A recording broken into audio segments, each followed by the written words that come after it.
So, napakaganda ho ng kampanya ni Mike Rivera. No? Kung mapapansin nyo ho ng una, underdog nila ako.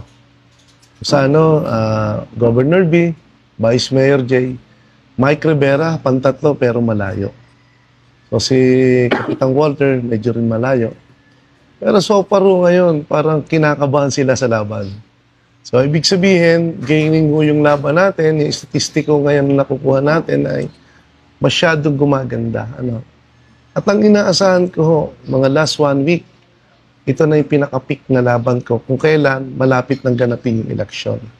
So hindi ko lang pwede sabihin kung ano na yung rating ko ngayon, pero more or less more or less. Nasa ibabaw ho tayo. Nasa taas ho tayo. Malaki ang inaasahan ng maraming tao sa akin. Hindi lang ho yung maliliit na tao umaasa sa akin. So kailangan magawan ko ho ng paraan kaagad. Kailangan lang ho may address ko yung primarily yung pangangailangan ho ng tao. Alin ho yan? Ospital. Kailangan maayos ko yung ospital. Padalawa ho, kailangan ng edukasyon ho sa atin maiangat ko.